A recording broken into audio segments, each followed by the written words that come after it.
Welcome to special analysis. నేను రమా మండవ. ఈరోజు అనాలిసిస్లో భాగంగా మనం తీసుకోబోతున్న టాపిక్ ఏంటంటే, ఇక్కడ అనాలిసిస్కి నేను ఒక టైటిల్ పెట్టడం జరిగింది. పోగొట్టుకుంటున్న చోటే వెతుక్కుంటున్న జగన్ అని చెప్పేసి నేను టైటిల్ పెట్టాను. ఆ అంశం గురించి ఈరోజు మనం మాట్లాడుకునే ప్రయత్నం చేద్దాం. జగన్మోహన్ రెడ్డి ఏం పోగొట్టుకున్నారు, ఎక్కడ వెతుక్కుంటున్నారు అనేది చాలామందికి డౌట్ రావచ్చు ఈ టైటిల్ చూసిన తర్వాత. ఈరోజు జగన్మోహన్ రెడ్డి తనను తాను కొంతవరకు మార్చుకునే ప్రయత్నం చేస్తున్నారా అంటే, ఇటీవల జరుగుతున్న పరిణామాలన్నీ కూడా ఆ సూచనలు ఇస్తున్నాయి. మనం ఆ సంకేతాలు ఇచ్చే ప్రయత్నం చేస్తున్నారు ఆయన. అవి మనం ఒక ఆర్డర్లో మనం ఒకసారి చూసుకుంటే ఆ పార్టీలో జరుగుతున్న పరిణామాలు, జగన్మోహన్ రెడ్డి నిజంగా రిగ్రెట్ అవుతున్నారు కొన్ని అంశాలు అనేది మనకు అర్థమవుతుంది. కాకపోతే పైకి అవన్నీ కనిపించకుండా నేను ఇంకా సుప్రీం హీరో లాగానో లేకపోతే తను ఇంకా సూపర్ పవర్ లాగానో ఆయన ఒక ఇల్యూజన్లో బయటికి కనిపిస్తూ ఉంటారు. అది వేరే విషయం. ఎక్కడ జగన్మోహన్ రెడ్డి తను తాను మార్చుకునే ప్రయత్నం చేస్తున్నారు అంటే, ముఖ్యంగా జగన్మోహన్ రెడ్డి 5 ఏళ్ల పాటు అధికారంలో ఉన్న సమయంలో ఆయన 150 మంది సలహాదారులను పెట్టుకున్నారు. వాళ్ళందరినీ కూడా సజ్జల రామకృష్ణారెడ్డి లీడ్ చేస్తూ ఉండేవాళ్ళు. ఇక్కడ ఏం జరుగుతూ ఉందంటే, జగన్మోహన్ రెడ్డి ఒక ముఖ్యమంత్రి స్థానంలో ఉంటే ఆయనకి అనేక ఇంటెలిజెన్స్ వ్యవస్థల దగ్గర నుంచి అనేక ఏదైతే ఎమిటీస్ ఉంటాయి. అయితే జగన్మోహన్ రెడ్డి ఎప్పుడు ఏదైనా సర్వేలు చేయించుకున్నా వాటి జగన్మోహన్ రెడ్డి దాకా పూర్తి స్థాయిలో వెళ్లకుండా సజ్జల లాంటి టీం అడ్డుపడేది.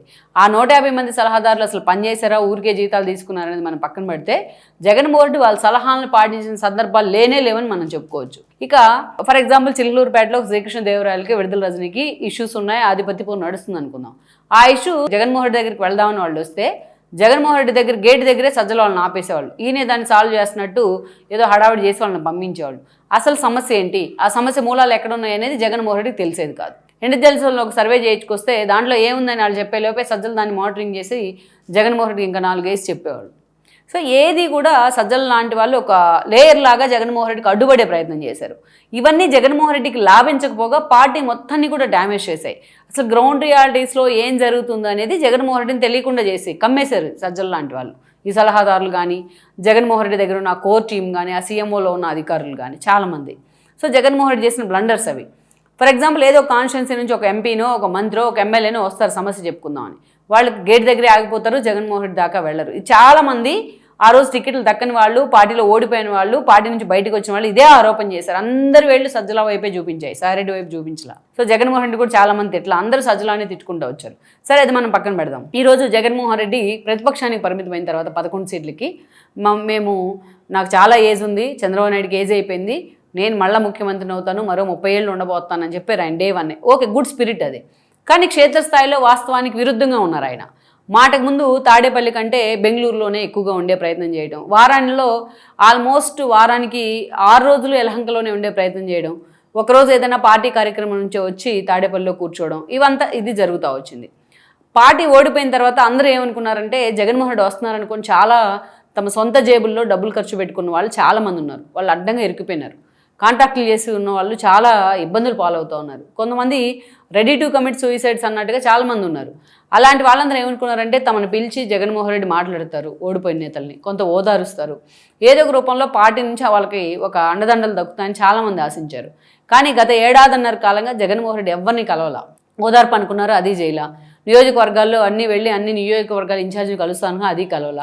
పాదయాత్ర అనుకున్నారు, మరీ టూ ఎర్లీ అవుతుందని దాన్ని గ్యాప్ ఇస్తూ ఉన్నారు. సో ఇలాంటి పరిస్థితుల్లో జగన్మోహన్ రెడ్డి పూర్తిగా మారకపోతే కష్టం అనే అంచనాలు వచ్చినాయి. కరెక్ట్గా 6 నెలలకు ముందు జగన్మోహన్ రెడ్డి ఒక సర్వే చేయించుకున్నారు. చాలామంది టీమ్స్ ఉన్నాయి ఆయన సర్వే చేసేవాళ్ళు. ఆ సర్వేలో జగన్మోహన్ రెడ్డికి కూడా నెగిటివిటీ వచ్చింది. ఆయన జనంలోకి రాలేని విషయం కావచ్చు, చాలా అంశాల్లో ఆయన డిఫెన్స్లో, తిరుమల లడ్డు దగ్గర నుంచి అనేక అంశాల్లో ఆయన డిఫెన్స్లో పడుతున్న విధానం కావచ్చు, మెడికల్ కాలేజ్ అంశాన్ని టేక్ ఓవర్ చేసి కోడి సంతకాల దాకా హడావిడి చేసి తీరా దాని వెనుక మోడీ ఉన్నారు, సెంట్రల్ గవర్నమెంట్ ఫార్ములా అనేటప్పటికీ దాన్ని వెనక్కి తగ్గడం, గురుమూర్తి లాంటి వల్ల ఆయన అడ్డంగా దాంట్లో ఇరికించే ప్రయత్నం చేయడం, ఇవన్నీ చూసిన తర్వాత జగన్మోహన్ రెడ్డి ఏదైనా సరే పూర్తి స్థాయిలో జనంలోకి వెళ్ళలేకపోతా ఉన్నారు, అటు అసెంబ్లీకి వెళ్ళడం కూడా మైనస్గా మారిందన్న అంచనాలు వస్తూ ఉన్నాయి ఆ సర్వేలో. అయినా జగన్మోహన్ అంత సీరియస్గా తీసుకోలేదు. కానీ ఎప్పుడైతే మనకి సీ ఓటర్ సర్వే వచ్చింది, India Today C voter survey వచ్చిన తర్వాత ఆ సర్వే కొంత క్రెడిబిలిటీ ఉంది. ఎప్పుడు ఎన్నికలు వచ్చినా జగన్మోహన్ రెడ్డికి ఈసారి ఒక్క ఎంపీ సీటు కంటే ఎక్కువ రాదు అని చెప్పి తేల్చి చెప్పింది ఆ సంస్థ. అప్పుడు జగన్మోహన్ రెడ్డి అంటే నిజంగానే ఉలిక్కిపడి అప్పటి నుంచి పూర్తి స్థాయిలో తాను మార్చుకునే ప్రయత్నం చేస్తా ఉన్నారు. ఈరోజు మనం అబ్జర్వ్ చేస్తే ప్రతి కాన్స్టిట్యున్సీతో వారంలో 2 కాన్స్టిట్యున్సీలతో ఆయన మీటింగ్ పెడతా ఉన్నారు.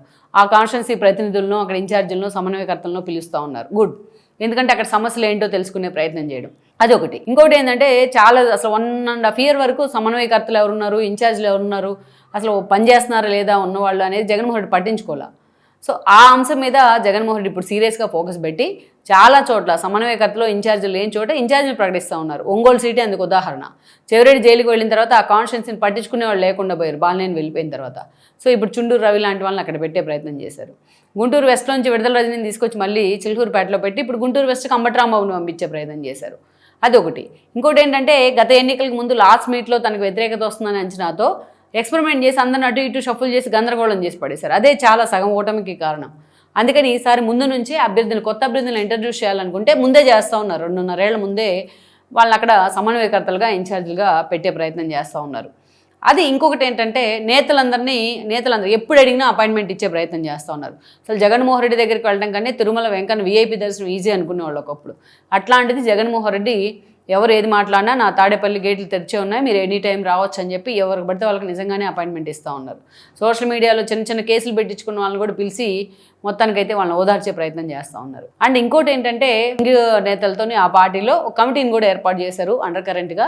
వాళ్ళందరితో వెళ్ళి ఎవరైతే ఇబ్బందుల్లో ఉన్నారో వాళ్ళ ఇబ్బందులు ఏంటనేది, పార్టీ జిల్లాలో కార్యక్రమాల్లో వాళ్ళు ఎంతవరకు ఇన్వాల్వ్ అవుతున్నారు అనేది ఇవన్నీ కనుక్కోవడానికి ఒక టీంని కూడా ఆయన ఏర్పాటు చేయడం జరిగింది. సో ఇదంతా ఒక ఎత్తు అయితే ఈ రోజున తాను ఏ కార్యక్రమం చేసినా ఓన్లీ అంతకుముందు సజ్జలానే కనిపించేవాడు, లేకపోతే అక్కడ పక్కనే ఉన్నారు కాబట్టి ఏ అవినాషో కనిపించేవాడు, దేవినేని అవినాషో. ఈరోజు జగన్మోహన్ రెడ్డి ఏ కార్యక్రమం చేసినా అందరినీ పిలిచే ప్రయత్నం చేస్తున్నారు. దానికి ప్రత్యక్ష ఉదాహరణ నిన్న ఉగాది వేడుకల్లో మనం చూస్తే అన్ని ప్రాంతాల నేతల్ని టచ్ చేశారు జగన్మోహన్ రెడ్డి. అంతకుముందు తాడేపల్లిలో ఏదైనా కార్యక్రమం నిర్వహిస్తే ఒక చెవిరెడ్డో, ఒక అవినాషో, ఒక పెద్దిరెడ్డో ఒకరో ఇద్దరు కనిపించేవాళ్ళు. కానీ ఈరోజు చూస్తే ఉగాది పంచాంగ శ్రవణం కార్యక్రమంలో శ్రీకాకుళం జిల్లా నుంచి వరద కళ్యాణి, అదేవిధంగా చూస్తే రాయలసీమ నుంచి కొందరు నేతలు, అదేవిధంగా అవినాష్ లాంటి వాళ్ళు, లేకపోతే అంబటి రాంబాబు లాంటి వాళ్ళు, ఇలాంటి వాళ్ళు లేలా అప్పిరెడ్డి లాంటి వాళ్ళు, అన్ని కారుమూరు నాగేశ్వరరావు లాంటి వాళ్ళు ఈస్ట్ వెస్ట్ నుంచి, ఇలా ప్రతి చోటును శ్రీకాంత్ రెడ్డి రాయలసీమ నుంచి, ఇలాంటి వాళ్ళందరినీ కూడా జగన్మోహన్ రెడ్డి వైపు నుంచి ఆహ్వానం అందింది. అందరూ ఇన్వాల్వ్ అయ్యారు. కాస్త కలర్ఫుల్గా కనిపించింది ఆ ఈవెంట్. జగన్మోహన్ రెడ్డి ఉగాది మీద చిత్తశుద్ధితో చేశాడా, లేకపోతే తాను కూడా హిందూ ధర్మ ప్రచార వారధిగా మారాలనుకుంటున్నాడు, ఇవన్నీ పక్కన పెడితే సో పార్టీ నేతలందరినీ కూడా ఆయన ఇన్వాల్వ్ చేస్తా ఉన్నారు కార్యక్రమంలో. ఇది ఆ పార్టీలో కొంత పాజిటివ్ వేలో నడుస్తున్న చర్చ అని అనుకోవచ్చు. అంటే ఇక్కడ ఏదైతే తాను తప్పులు చేశానో, ఎక్కడైతే తాను పోగొట్టుకున్నానో దాన్ని కరెక్ట్ చేసుకునే ప్రయత్నం చేస్తూ ఉన్నారు ఆయన. సో పోగొట్టుకున్న చోటే తన సక్సెస్ను మళ్ళీ తన రీవ్యాంప్ కావాలని దాన్ని వెతుక్కునే ప్రయత్నం చేస్తూ ఉన్నారు. అయితే ఇది కేవలం సోషల్ మీడియాకో తన మీడియాకో బూస్టప్ ఇచ్చేందుకు కాకుండా గ్రౌండ్ రియాలిటీస్లో కూడా ఇదే స్థాయిలో జగన్మోహన్ రెడ్డి క్యాడర్ని టచ్ చేసే ప్రయత్నం చేస్తే, ఆ బూతు భాషకి చెక్ పెట్టే ప్రయత్నం చేస్తే, రోజా లాంటి వాళ్ళను వెనక్కిలాగే ప్రయత్నం చేస్తే, ఇప్పటికైనా జగన్మోహన్ రెడ్డి అధికారంలోకి రాకపోయినా ఆయన పార్టీకో ఆయనకో రిలీజ్ అయితే ఎంతో కొంత క్రెడిబిలిటీ అయితే ఉంటుంది. ఈ వీడియో మీకు నచ్చినట్లయితే please share, like and subscribe R24 Telugu.